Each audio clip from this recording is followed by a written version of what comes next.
On the cold, moonless night of April 10th, 1945, a convoy of soldiers winds its way up into the Austrian Alps, headlights cutting through fog that clings to the mountain roads. They're heading for Altarpiece, its tunnels burrowed deep into stone. But for the past 2 of those years, those ancient chambers have been converted into something else entirely. A state-of-the-art storage facility for stolen art.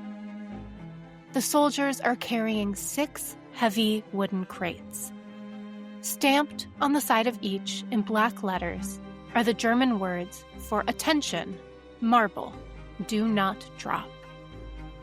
They drive deep into the mine, past chambers lined with waterproofed wood and wire for electricity, past metal gallery racks holding paintings mounted on sliders, past 3-tiered vertical mesh racks reached by pulley elevators. The mine is vast. Some chambers are so spacious and lofty, they resemble underground cathedrals, their walls glittering with salt crystals in the electric light. Inside these chambers are 6,577 oil paintings. Works by Michelangelo, Vermeer, Rembrandt, Rubens, Titian. There's Egyptian tomb statuary, Greek and Roman busts, bronze sculptures, ornate tapestries, and inlaid furniture. There are 2,000 works on paper and nearly 1,000 prints. 137 statues, and 1,500 cases of rare books. And somewhere in these chambers also lies the Ghent Altarpiece. It's still bearing wax paper bandages from previous conservation work carried out by the Germans. It still bears scars from having been transported across Europe multiple times over the past 5 years. The SS soldiers place 1 wooden crate in each of the 6 main storage rooms. They're strategic positions, carefully chosen points. Then they leave, their orders complete. But the crates don't actually contain marble.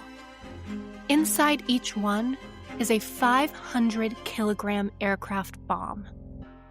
If detonated at these specific locations, the entire mine would collapse. Rock would cave in on itself, burying everything under thousands of tons of stone and salt. The chambers would become sealed tombs. Nothing could be excavated, and nothing could be saved. But here's the question that will haunt the next 4 weeks. Why were they put there? And more importantly, who is going to take them out? But first, we need to understand how the world's most important artworks ended up a mile underground in Austria with bombs placed beside them in the first place.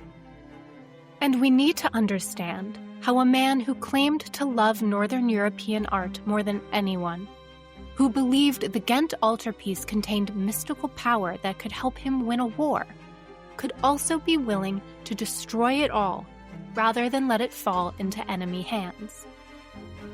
I'm Emma Laramie, and this is Verso.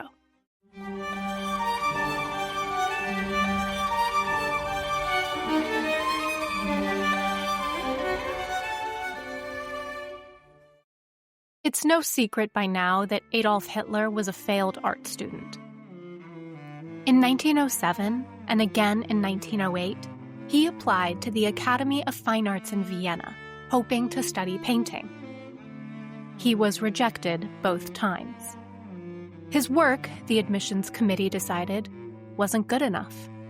They suggested he try architecture instead, but he didn't have the academic credentials for the architecture program. It's impossible to know how much this rejection shaped what came after, whether it fed the rage and resentment that would eventually consume him, whether it planted the seed of wanting to prove those professors catastrophically wrong. But what is clear is that Hitler never stopped thinking about art. Even as he rose to power, even as he waged war across Europe and committed catastrophic war crimes, he remained obsessed with beauty, with Northern European painting in particular, and with the idea that controlling the world's greatest artworks would somehow validate him in ways political power never quite could. In 1943, in the middle of total war, with Germany losing ground on multiple fronts, Hitler announced plans for a city-wide super museum that would house every important artwork in the world. It was to be located in his hometown of Linz, Austria, that working-class city without much culture, the place he had grown up in before Vienna rejected him. There have been debates about why he chose Linz in the first place. Some thought it was a way to elevate his own modest origins. If Linz became the cultural capital of Europe, then his entire life story would be reframed as rising from greatness to even greater greatness. Others thought it was a direct attack on Vienna, the city that had rejected him. He could strip Vienna of its position as the Austro-Hungarian cultural capital and give that status to the city he came from instead. But mostly, it seemed to be about proving a point. Look at what I can do. Look at what I can take from you. Look at what you missed when you rejected me. Hitler's artistic preferences followed his social agenda. He was particularly enamored of art by Northern European artists, people like Bruegel, Cronach, Dürer, Vermeer, Holbein, Rembrandt, Balz, Grunewald, and especially Van Eyck. Because to him, they demonstrated Aryan greatness. To him, these weren't just paintings. They were proof that Northern Europeans were superior, that their creative genius was unmatched, and that their works deserved to be gathered and protected and celebrated above all others. And the Ghent Altarpiece, Jan van Eyck's masterwork, the painting that had changed everything about what oil paint could do, the painting that had been stolen more than any other artwork in history. That was the crown jewel. Hitler's obsession went beyond aesthetics or nationalism.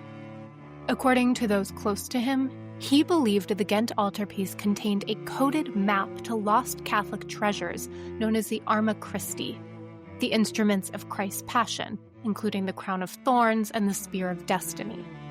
Possessing these relics, he thought, would grant him supernatural powers. Whether this was genuine belief or convenient mythology he told himself to justify his desire, the result was the same. The Ghent Altarpiece became one of his most prized targets. And he wasn't alone. Hermann Göring, Hitler's second-in-command, the head of the Luftwaffe, a man with his own vast appetite for looted art, wanted it too. The two men often competed for the same works, with each trying to outdo the other, and each building their own private collections, while simultaneously gathering pieces for the Linz Super Museum. Göring was portly, charismatic in a brutal way, and utterly shameless about his greed. He commandeered entire trainloads of art, had first pick of confiscated works before they went to Hitler, and decorated his estate with over 1,000 paintings and sculptures stripped from occupied territories. The competition between them was petty and vicious and strangely childish. Two men with unlimited power fighting over who got which Vermeer, which Rembrandt, which Van Eyck. But Hitler always won, because ultimately, Göring had to defer to the Führer. And even when Göring saw something first, even when he wanted it more, if Hitler wanted it, Hitler got it. And Hitler wanted the Ghent Altarpiece. On June 26, 1939, Hitler gave the official directive to begin gathering works for the Linz Museum. He was cautious about how his actions would appear, at least with the most famous works, so he went to great lengths to provide legal excuses, even if they were flimsy. anything from legally seizing goods that belonged to quote-unquote enemies of the Reich, like Jews, Catholics, or Freemasons, to the Napoleonically inspired acquisition of artworks as terms of armistice. Then, in 1940, a special division of art historians and archaeologists, led by Otto Kummel, the director of the Berlin State Museums, were tasked with making inventories of what art existed in each European country. They were told it was to protect the works from theft and damage during the war, but really it was to create wish lists. The lists, which became known as the Kummel Report, included every work that had ever been completed or commissioned in Germany or by a German.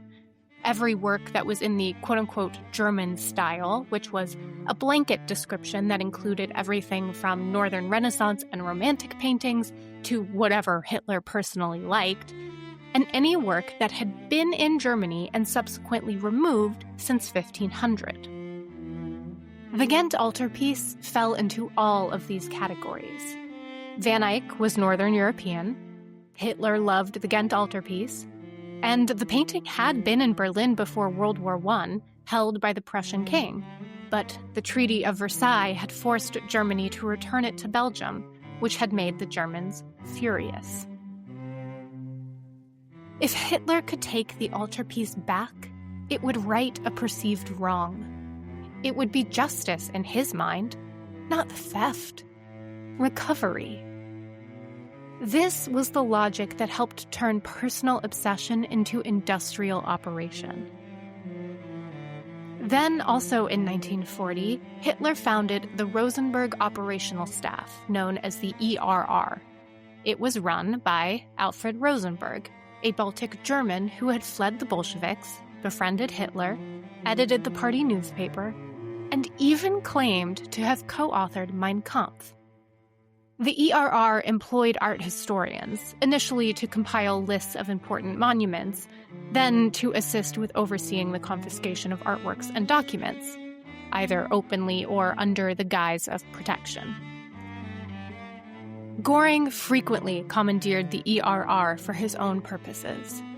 He issued an order allowing the seizure of all quote-unquote ownerless artworks, meaning those owned by Jews, since they weren't considered citizens, and demanded that he personally examine all confiscated works before they were sent to Berlin. Hitler, in retaliation, ordered that all confiscated works be sent directly to Germany and placed at his disposal.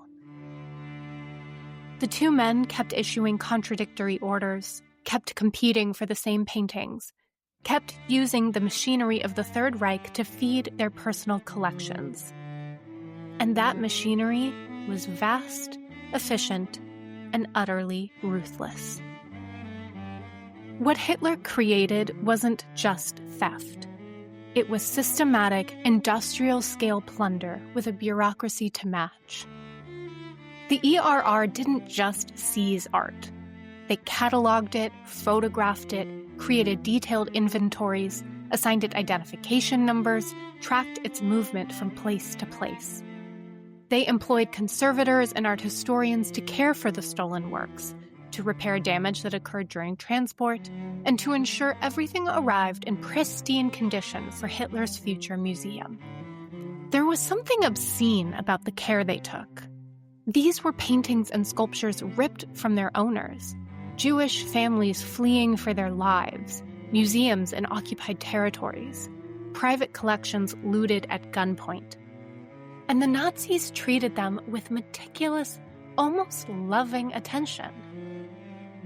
They built storage facilities specifically designed to preserve art. They were temperature-controlled, humidity-monitored, and equipped with the latest conservation technology. And the most elaborate of these facilities was Toothache.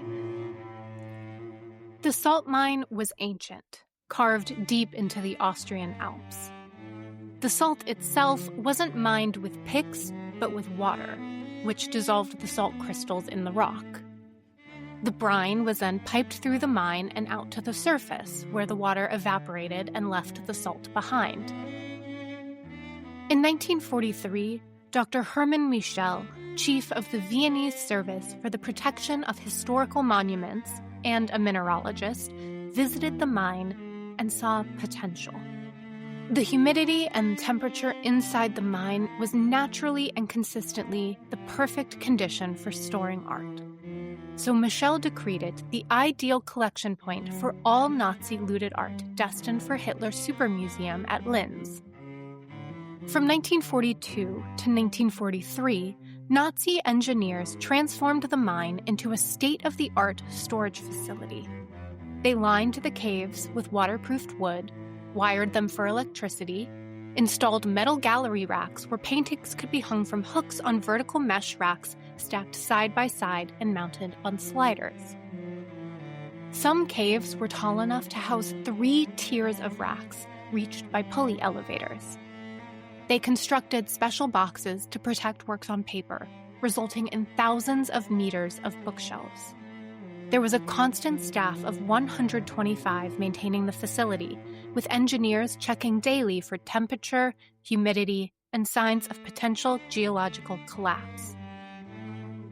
Art restorers and historians made regular rounds, repairing objects that had been damaged in transit or in the process of being looted. There were even offices and sleeping quarters for the staff. It was a masterpiece of preservation, and it was entirely in service of theft. Most works began arriving at Altarpiece in May 1944, with the remainder coming by April 1945, when other storage facilities were threatened by Allied bombing. But the Ghent Altarpiece had a longer journey. When Germany invaded Belgium in May 1940, the Belgian government knew exactly what was coming. They'd seen their art looted during World War I, and they weren't going to let it happen again. So they loaded the altarpiece, 11 of the 12 original panels, all that remained accounted for after the 1934 theft of the righteous judges, into 10 large wooden crates and put them on a truck headed for the Vatican.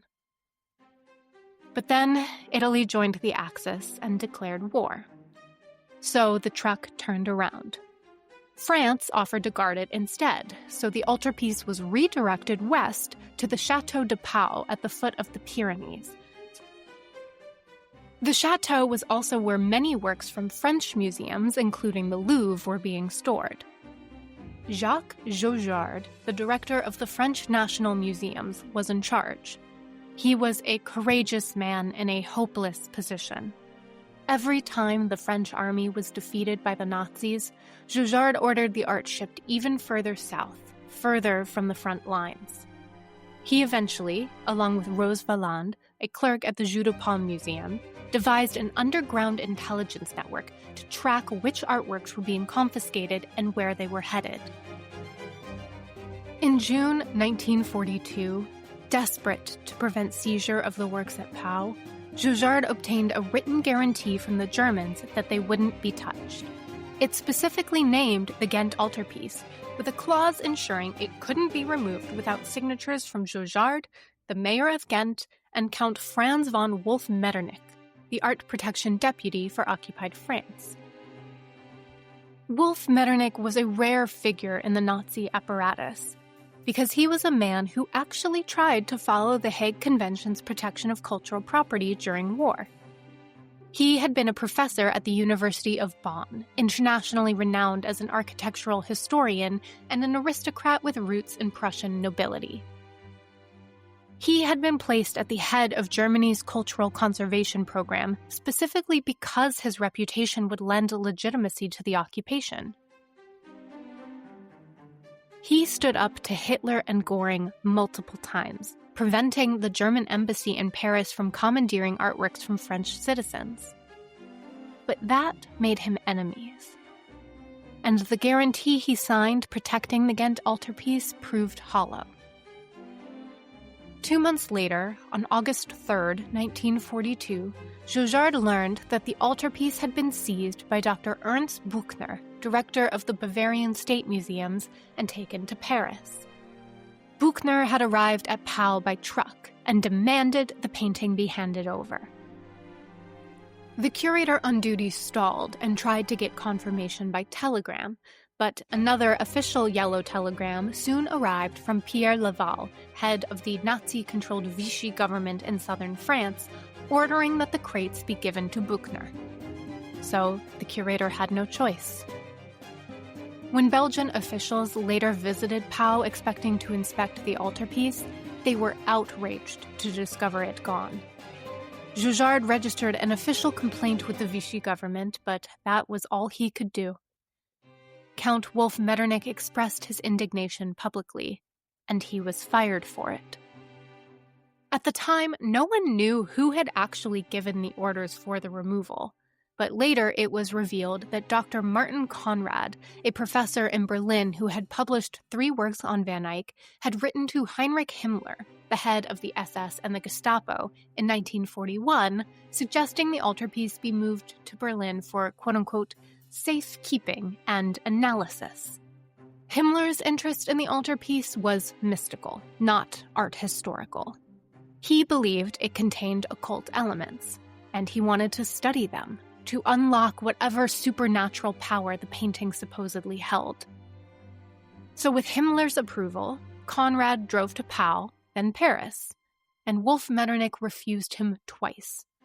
But Himmler outranked Wolf Metternich, and eventually the painting was taken. From Paris, the altarpiece was moved to Neuschwanstein, the fairy tale castle in Bavaria that served as the model for Disneyland's castle, now repurposed as the main storage depot for Nazi stolen art. The first trainload arrived in April 1941. At Neuschwanstein, a Munich restorer treated the altarpiece for blisters it had developed during years of exile and transport, adding facing to areas where the paint had peeled away from the panels due to changes in humidity. But by early 1944, Allied air attacks were threatening the castle's storage centers, so an alternative was needed. And that's when Altarpiece began to fill. From February 1944 on, trainloads of looted art arrived at the mine. Crate after crate, inventory list after inventory list. The Ghent Altarpiece arrived with wax paper bandages still attached from the conservation work at Neuschwanstein. By April 1945, the mine at Altarpiece held 6,577 oil paintings, 2,030 works on paper, 954 prints, 137 statues, 128 pieces of arms and armor, 79 containers of decorative arts, 78 pieces of furniture, 122 tapestries, and 1,500 cases of rare books. The Ghent Altarpiece, the painting Hitler claimed to love more than almost anything, the painting he believed held supernatural power, was inventory item number 2 in the mine's cataloging system, second only to Michelangelo's Madonna and Child. It was still important, still prized, but it also became one of thousands. And that's what industrial-scale looting does. Even the most sacred objects become logistical problems, items on a list, crates to be moved and stored and cataloged. The painting had gone from being fought over by emperors and kings to being inventory in a warehouse. And soon it would have bombs placed beside it. Because by April 1945, it was clear Germany was losing, and Hitler had one final order to give. But just before that, in March 1945, the Allied Third Army under General Patton was stationed in Trier, an ancient German town filled with Roman antiquities and the birthplace of Karl Marx. Captain Robert Posey had been battling pain in his wisdom tooth for months, and by now it's unbearable. Posey is a baby-faced architect from Alabama, born in 1904 and raised in poverty by farmers. When his father died when he was 11, Posey started working 2 jobs to help his family through the Depression. One at a local grocery store, one at a soda fountain. He got an ROTC scholarship to Auburn University, but intended to go only for a year, then let his brother study since the funds were too tight for both of them to attend college. But his brother, seeing how smart Posey was, deferred and encouraged him to finish his degree. But Posey always had military aspirations, so he enlisted in the Army Reserves as soon as he graduated. In the meantime, he worked for years at the New York architectural firms Skidmore, Owings, and Merrill, and when he was finally called up during the war, he was eventually picked to join a new division, the Monuments, Fine Arts, and Archives branch of the Civil Affairs and Military Government, known as the Monuments Men. The Monuments Men was a group made up of about 350 officers, primarily architects, historians, art historians, artists, and conservators, all of whom were assigned to protect cultural heritage in conflict zones, provided that that preservation didn't impede active military operations. They had to be older than fighting eligibility age, so most of them were in their late 30s or older. And they were often sidelined by commanders, given little equipment, and frequently left behind at base camps or just forgotten entirely. But their mission mattered, and by March 1945, it was becoming clear that the Nazis hadn't just been stealing art. They'd been doing it on an industrial scale, with plans for a super museum that would require looting entire countries. Posey's partner in the Third Army was Lincoln Kirstein, a charismatic, driven man born in 1907 to a wealthy Jewish businessman in Rochester. Kirstein attended Harvard, where he founded the Harvard Society for Contemporary Art, which is a precursor to New York's Museum of Modern Art, and he also founded a literary magazine called Hound and Horn that published E. E. Cummings and the first warnings about Hitler's stance on quote-unquote degenerate art. By age 37, he'd published 6 books and was one of the central figures of New York's cultural scene. He had tried to enlist multiple times and was repeatedly rejected. Once because he wasn't a third-generation American, which was required of officers at the time. Once by the Coast Guard because his vision wasn't good enough, and 3 more times by different departments. He eventually enlisted as a private, worked on instruction manuals at Fort Belvoir, and finally, thanks to his qualifications and connections, was tapped by the Roberts Commission to join the Monuments Men. When he arrived in Europe in June 1944, the division was in disarray. He had to wait 6 months before being assigned to assist Posey. Then flash forward again to March of 1945, and the two of them are trying to gather information from locals about the locations of missing artworks. They know the Nazis have been looting systematically, but they don't yet understand the full scale. But the Ghent Altarpiece had been specifically named in their assignment as one of the most important works to find and to protect. But what they're hearing is frustratingly contradictory. One source says the altarpiece is in a bunker near Koblenz. Another says Göring took it to Carenhall, his estate. Some say it's at Hitler's villa in the Austrian Alps, or Neuschwanstein Castle in Bavaria.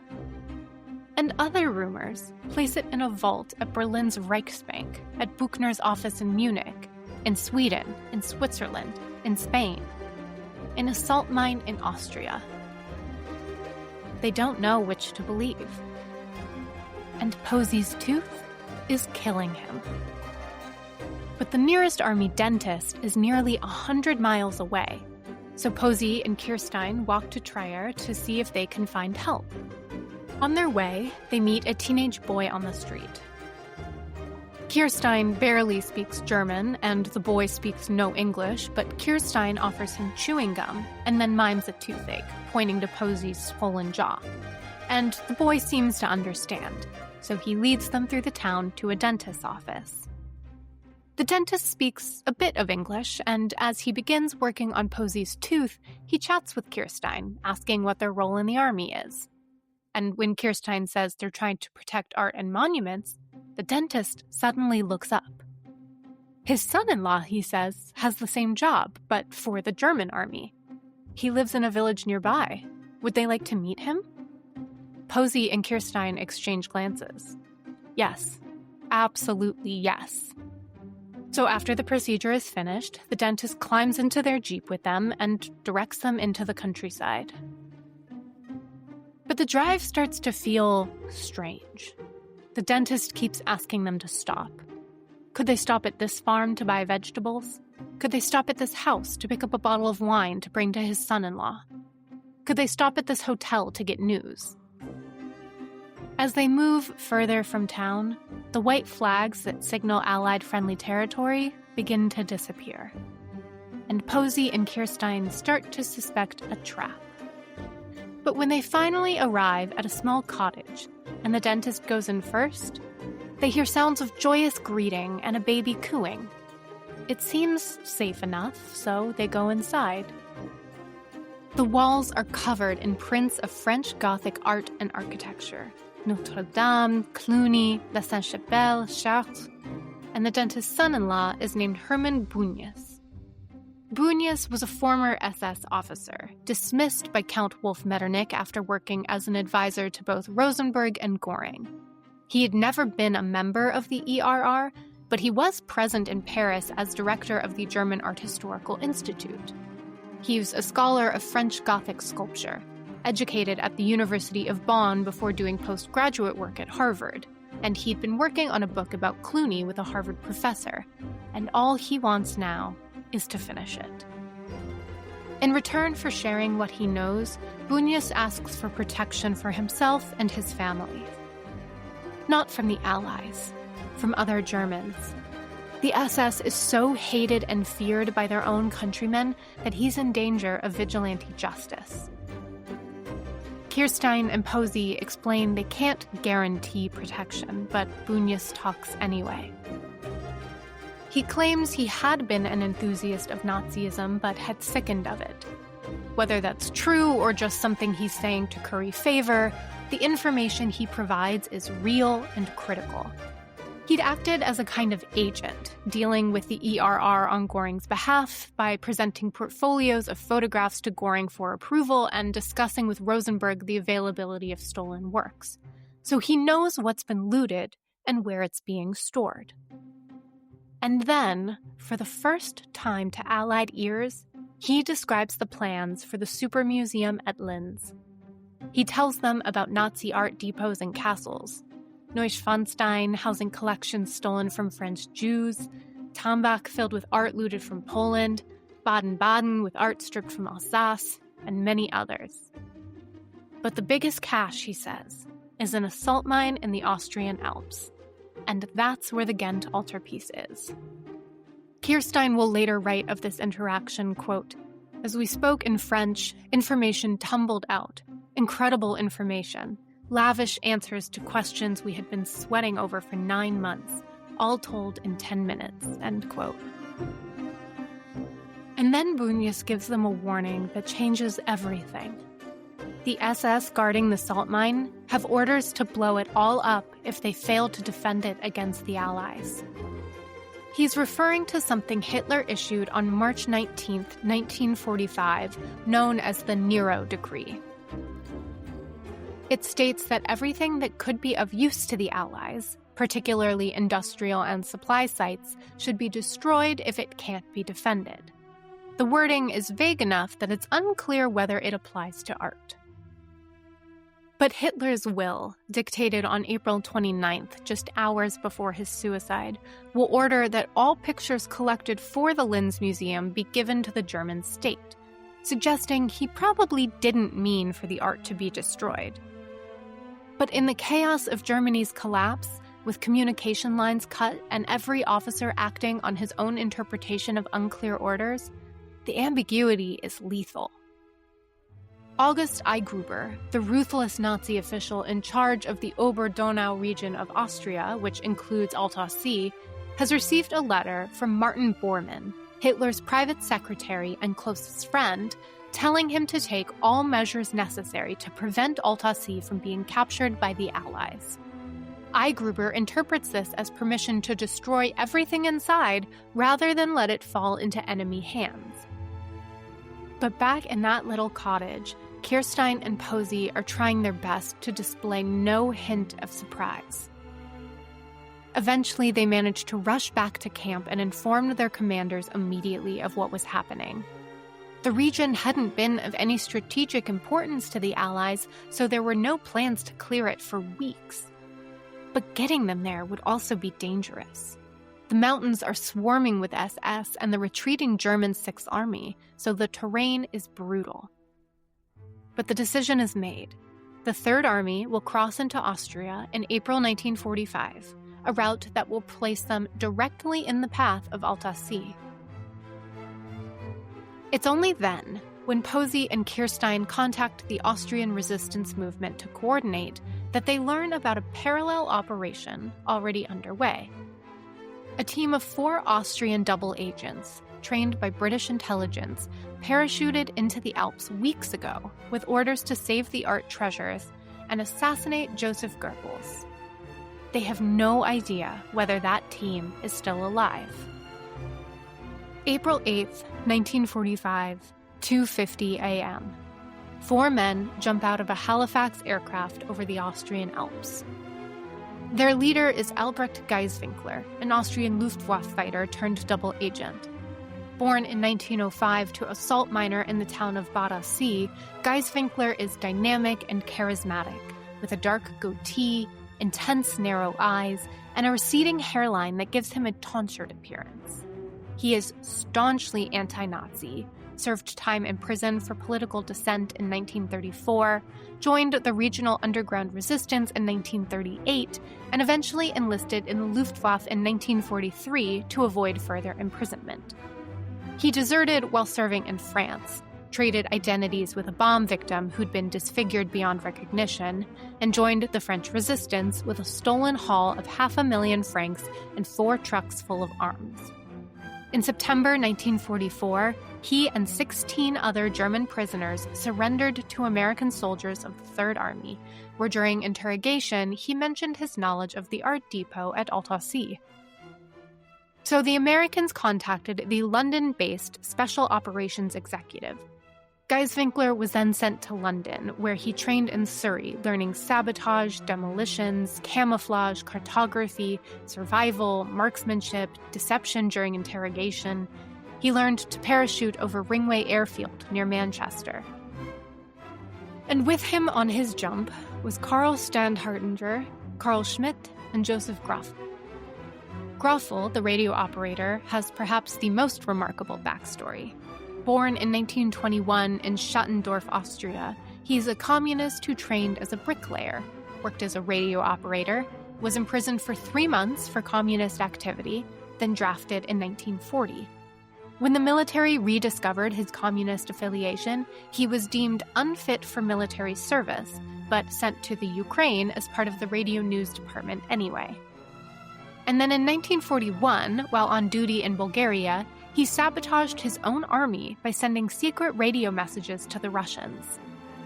He was caught, sentenced to death, and escaped with help from friends by boarding a ship in the Black Sea that was halted at a Romanian port. Fearful of recapture, he set out on foot, hoping to reach Athens and join the Greek partisans. He was arrested as a deserter, but escaped again with help from Bulgarian partisans and was detained a 3rd time by Greek partisans who thought he was a Nazi enemy. Unable to communicate that he was on their side, he seized his captor's gun and marched them to Athens, convincing them along the way that they were allies. He eventually did join the Greek partisans, worked with the British supplying them with arms, and eventually accepted their offer to work for the Royal Air Force and then the SOE. He received pilot training in Haifa, was deployed against the Japanese as a crew member on a fighter plane in China and Burma, participated in dozens of missions, then requested a transfer to fight closer to freeing Austria. That's how he ended up here, jumping out of a plane at 2:50 in the morning with 3 other men, their mission being twofold: rescue Europe's art treasures from Altarpiece and assassinate Joseph Goebbels. Their equipment, machine guns, grenades, explosives, detonators, radio transmitters, drops in crates with automatic parachutes, and the 4 men carry only handguns and survival knives. They land safely, but when they search for the equipment crates, they can't find them.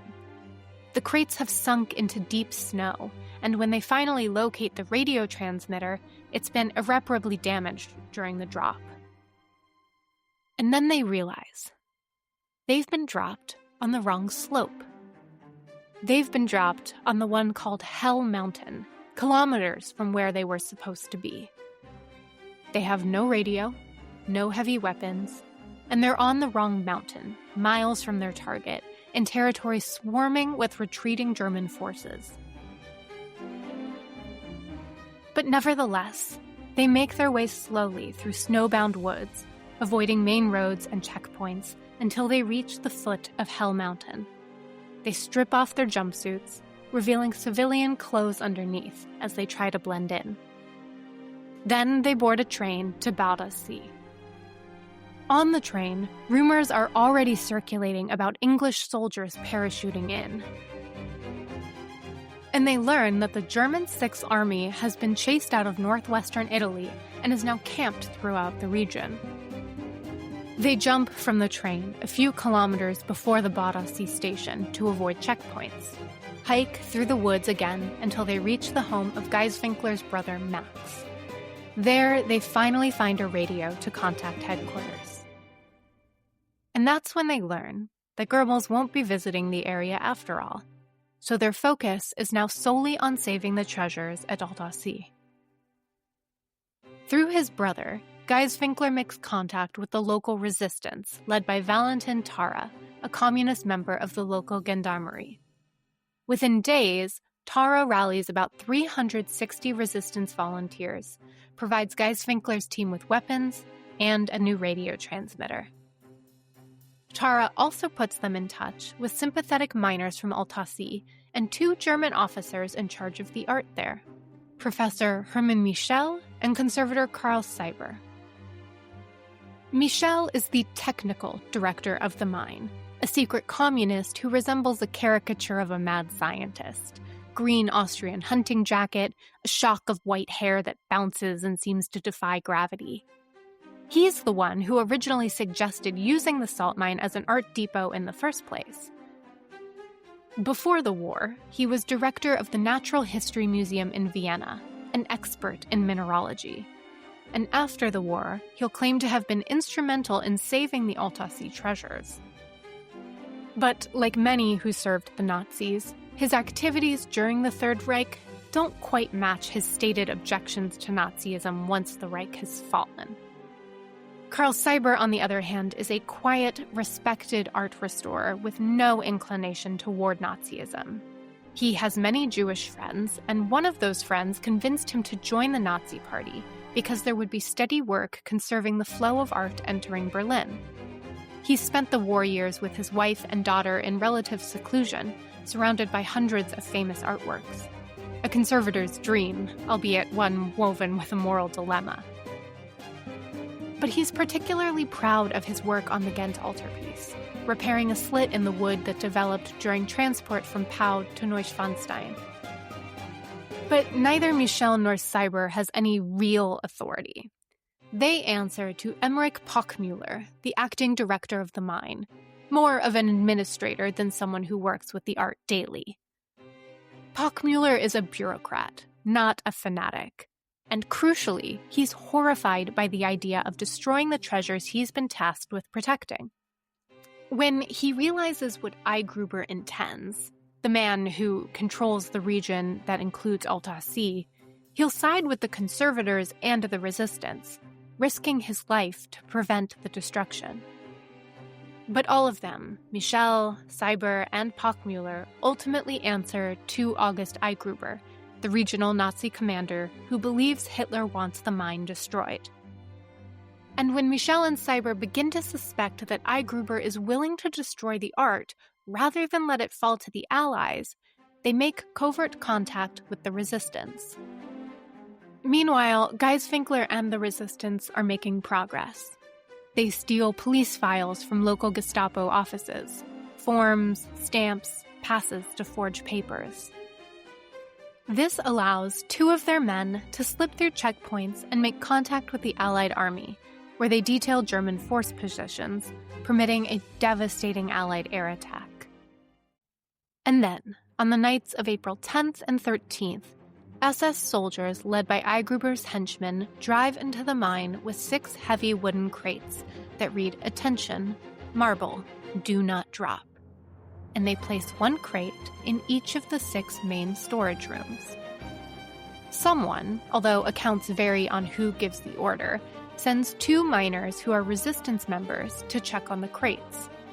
Salt mining has continued throughout the time Altarpiece has also been used for art storage, so it's normal for the SS to see miners coming and going.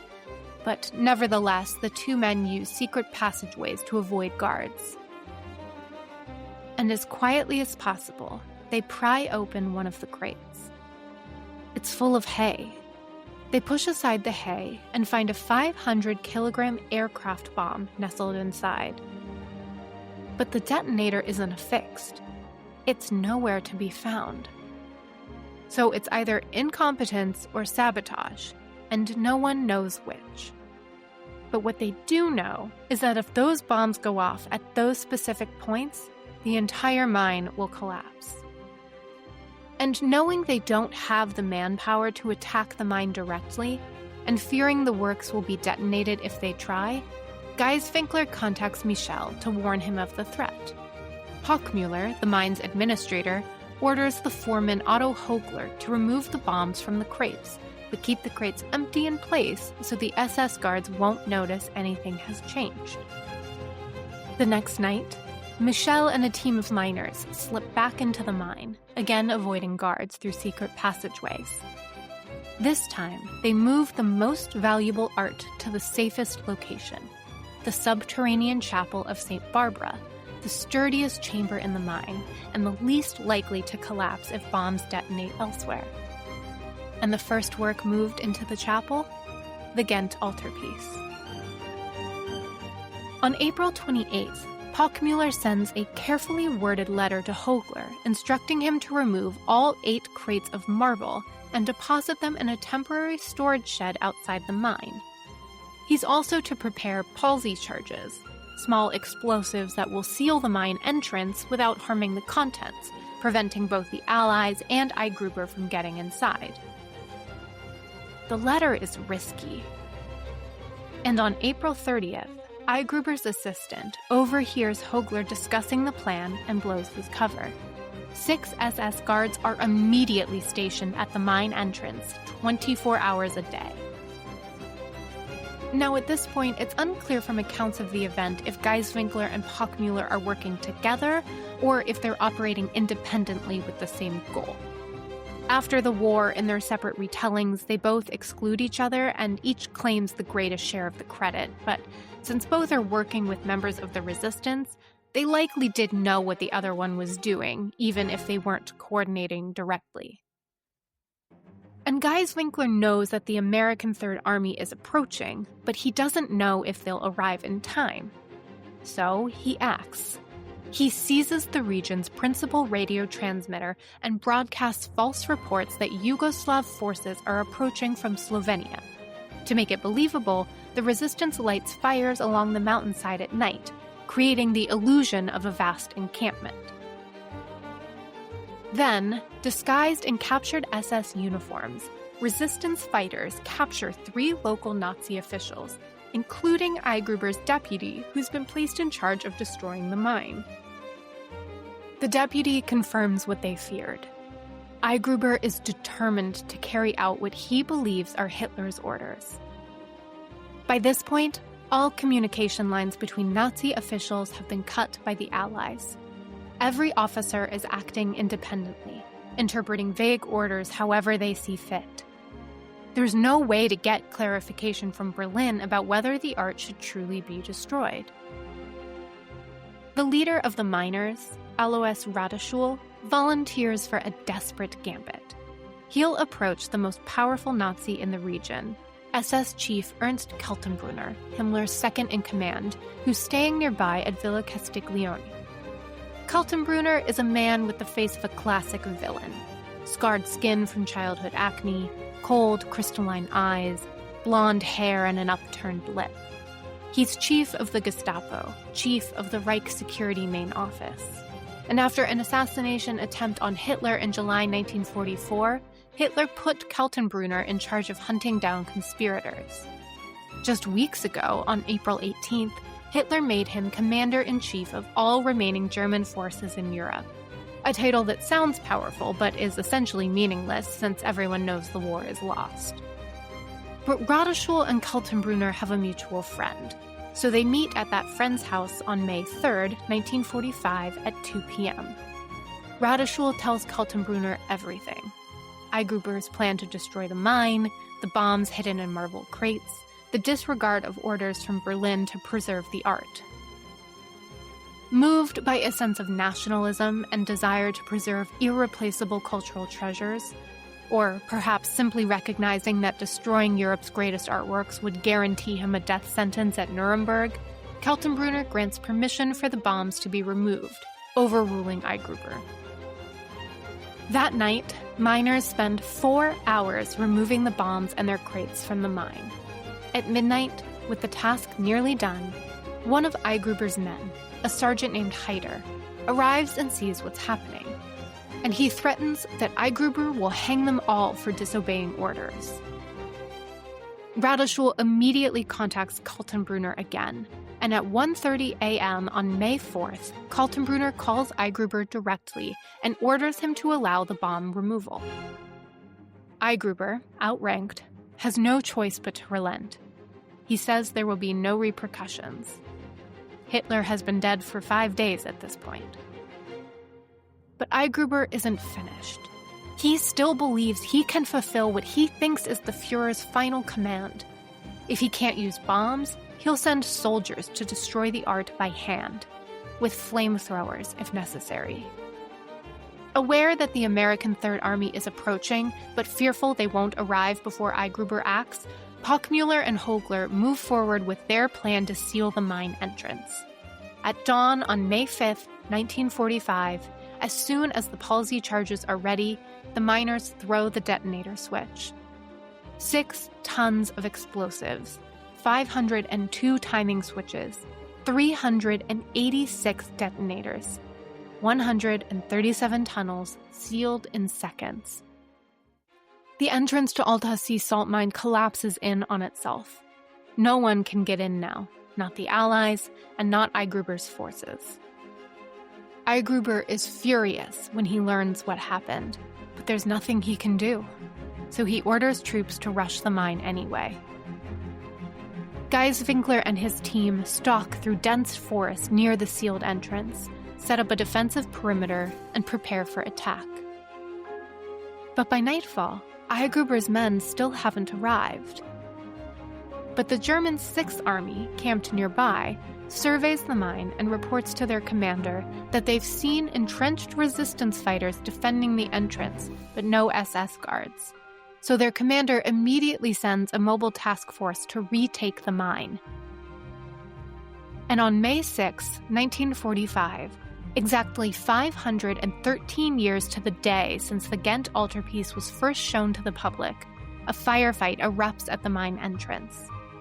As the battle rages, Geiswinkler sends 2 scouts to try to contact the American Third Army and warn them in case the resistance position fails.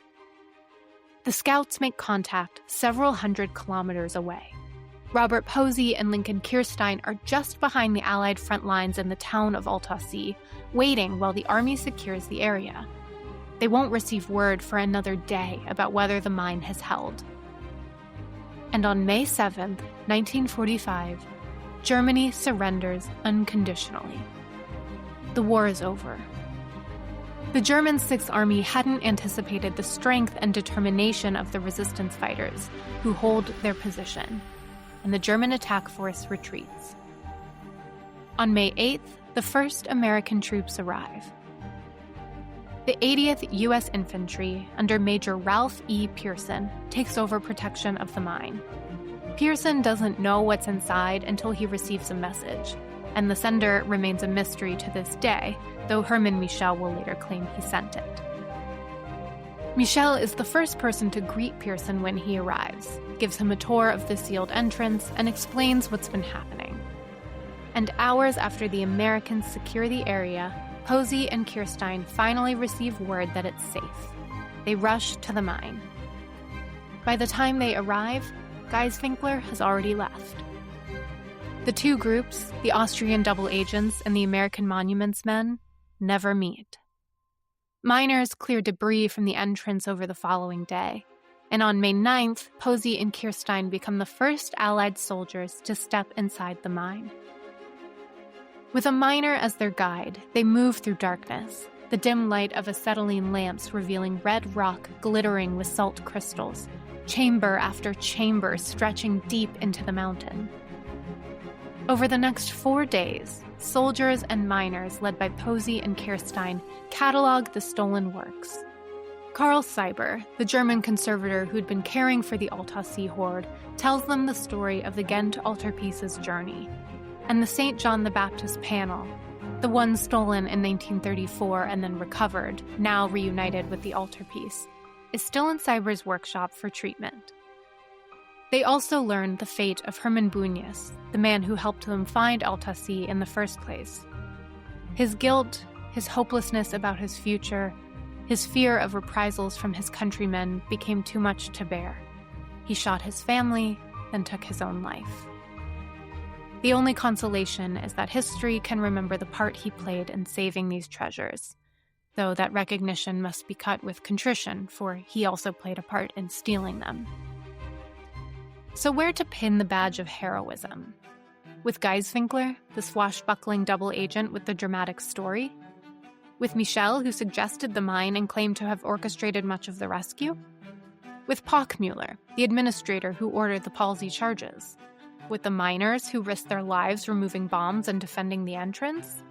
With Posey and Kirstein, the monuments men who brought the Third Army? Or with Bunyas, the tragic collaborator whose information made it all possible? The truth is, it's a little bit of all of them, and we don't entirely know the extent of the contributions of each party because numerous primary source documents attest to various versions of events, each with ulterior motives. German and Austrian sources have incentive to frame an Austrian double agent as the savior. Allied sources lean heavily on the monuments men. Everyone involved wrote their own account, and each positioned themselves as the hero. We may never know the precise truth, but what we do know is that numerous brave people, Austrian and Allied, miners and soldiers, conservators and double agents, helped preserve Europe's treasures. Whoever they were, in whatever capacity they served, they deserve thanks. And the Ghent Altarpiece, inventory item number 2, survived. After Posey and Kirstein discovered Altarpiece, they were relieved by other monuments men, George Stout and Lieutenant Thomas Carr Howe Jr., who prepared everything for transport to the Munich Central Collection Point, which was established in June 1945 in Hitler's former headquarters. The plan was that the most important works would be returned to their homelands directly at the expense of the United States. General Eisenhower personally requested the immediate restitution of selected masterpieces, with the Ghent Altarpiece the first on that list. Stout and Howe equipped the mine shaft with rails, fit 5-foot-long flat cars with narrow running boards, and pull them with small gasoline engines. On June 16, 1945, Michelangelo's Madonna and Child is the first object to leave the mine, and the Ghent Altarpiece is second. They designed a special low-riding flat car so the height of the panels wouldn't brush up against jagged rock outcroppings in the mine shaft ceiling, and a chartered plane was arranged to fly the altarpiece from Munich to Brussels. The panels were tied to specifically fitted metal supports in the plane's hull, with only Captain Posey on board to ensure safe arrival. The plane departed on August 21, 1945. And during the flight, a sudden violent storm struck. The plane was rocked by relentless turbulence, high winds, and bullets of rain. The pilot informed Posey that they wouldn't be able to land safely in Brussels. So they fly for another hour until the pilot locates a small military airfield just outside Brussels. It's a dangerous landing, with the plane tossing in gusts of wind. But at 2 a.m., they finally touched down, and there was no one there. No one to welcome them home. No one to help with the cargo. So Posey runs from the plane to the airfield office, calls the operator, and asks her to patch an emergency call to the U.S. Embassy in Brussels. But nobody answers. Desperate, Posey convinces the operator to call around different residences where American soldiers are billeted until she finally reaches an American officer. Posey would later describe what he said as, quote, "I told him to get everybody he could and come to the airport. I had a treasure on my hands and I wanted to guard it the right way." He shanghaied a couple of trucks, went to some bars and rounded up some enlisted men, and I also asked him to try to find someone who knew something about moving works of art, and he turned up a mess sergeant who had some experience, end quote. This motley crew, bar patrons and a mess sergeant, drives to the airfield in the dark and rain and thunder. They back trucks right up to the plane. Still dark, still raining, they carefully load the panels. They drive the Ghent Altarpiece into Brussels during a harrowing 45-minute journey. At 3:30 in the morning, they arrive at the palace, and after a moment of confusion when palace staff realize that this is the Van Eyck they expected hours ago, they're let in. The panels are laid out on the long table in the palace dining room, and Posey refuses to leave until he receives a written receipt of safe return. "I needed a receipt," he'll write later, "so that if someone asked me what happened to the panels, I would have it on paper." He receives that receipt from a Belgian officer on duty. Then he's provided with a suite normally reserved for visiting royalty. And the next day, he returns to his Third Army, stationed in Paris. Days later, the U.S. ambassador officially presents the altarpiece to the Prince Regent of Belgium on behalf of General Eisenhower. There's rejoicing throughout the country. This painting symbolizes much more than a marvelous work of art. It represents the defeat of Hitler's plan to steal the world's treasures. It signifies the defeat of Hitler himself. The Belgians remember the last time the Lamb came home from exile, after the Treaty of Versailles in 1919. Then, as now, speeches are made, parades are held. Belgium welcomes home its greatest treasure like a rescued prince. The altarpiece is displayed for 1 month at the Royal Museum in Brussels, just as it had been in 1919. And then, in November 1945, it's returned to St. Bavo Cathedral in Ghent, where it has remained ever since. The Ghent altarpiece has been stolen 14 times over 600 years. Iconoclasts tried to burn it. Napoleon took it to Paris. Someone in 1934 stole a panel that's never been recovered. And Adolf Hitler was possibly willing to destroy it all when he realized he'd lost. His love was really about possession, about control, about proving he was right and everyone who'd ever rejected him was wrong. When he couldn't possess it anymore, it had to be destroyed. That's not love. That's something else entirely. But he was not the only one who stole the Ghent altarpiece under similar lines of thought. The painting survived, but not because of perfect heroism, though there was heroism. Not because of brilliant planning, though there was planning. It survived because industrial-scale obsession eventually collapses under its own chaos. A toothache led to a conversation with a dentist whose son-in-law knew where everything was hidden. Bombs were placed in crates, but the detonators were never attached. Incompetence or sabotage, we'll never know.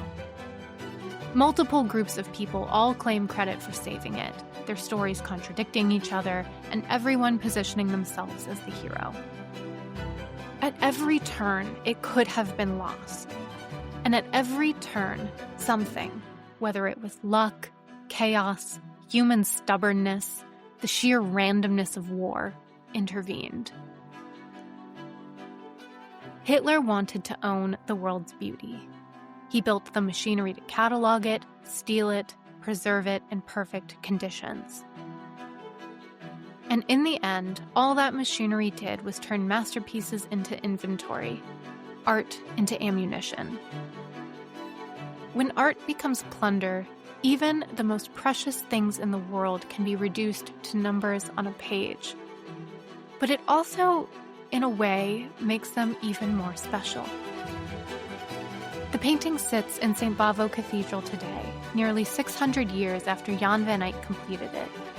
It's been stolen, hidden, damaged, transported, bombed, buried, and flown through storms. It has survived wars and revolutions and obsessions and the complete collapse of empires. And through all of it, through every person who claimed to love it enough to take it, through every justification and every theft and every supposed act of protection, the painting has remained what it always was: 24 panels of wood and oil paint depicting the adoration of the mystic lamb, created in 1432 by two brothers in Ghent. It didn't need Hitler's love.